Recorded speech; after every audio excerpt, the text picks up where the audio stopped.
请你们现在帮我解答一下，请问一下，当我的员工两个情侣在办公室，他们有吵架的现象的时候，就在客人面前吵的时候，该怎么解决？不是任啊，因为他情对，你可以把它商太低嘛。掉。你要疾风知劲草，反荡是没错，我好，就是这种环境才知道你的员工不利。我好同意你们所谓的情商太低这一句话。那我想问赵哥。赵哥，你身为你在演艺圈工作很多年，对不对？演艺圈是不是同一个职场？可是演艺圈有多少对的艺人是在一起？他们是同公司演艺圈哦。完全不能用办公室恋情。有啊，他们是同公司，这个叫同行来，恋情。今天的定义是不是这个在工作上面交流很多生命？所以你觉得人富哥跟季晴姐同公司？你觉得霍建华跟林心如，我们讲时事嘛，他们叫办公室恋情，他们不是，因为他们没有，我们现在同公司，可是不是人富哥跟季晴姐也是同公司啊。他们现在也没有一起共事啊。我稍微补充一下，就是说，其实演艺圈离婚的比结婚的多啊。我就是要看一下，我们来互算，你去算一下，这离婚比较多。来，你来，我是呀。请问佑胜跟他经纪人是成功的案例吗？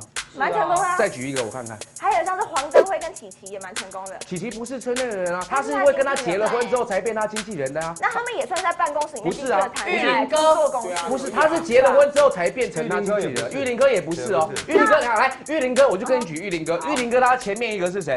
那个就叫办公室恋情，然后失败。谁呢？是谁呢？是吧？前面是谁呢？前一个就是重点，是谁是重点了？我们来谈失败的例子嘛，来申茄志是不是失败？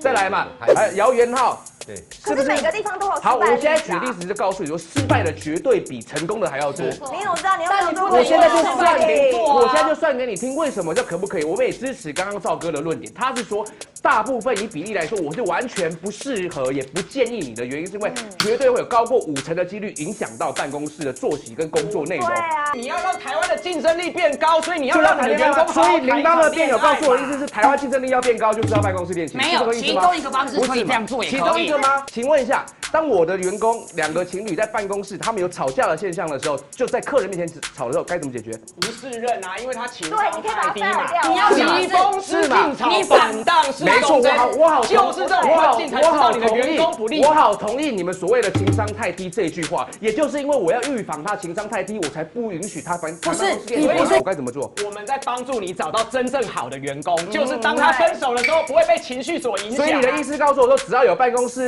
的恋情发生，一吵架我就 fire 他。没有，你要想的是恋情一旦发生，就是你来检视员工能力最好的时机。我今天当一个你们都是以一个员工的立场在看待这件事情。我要告诉你说，为什么今天主题叫做办公室跟工作有关，就代表这件事谁不高兴？主管阶级、老板阶级不高兴。不是在台湾。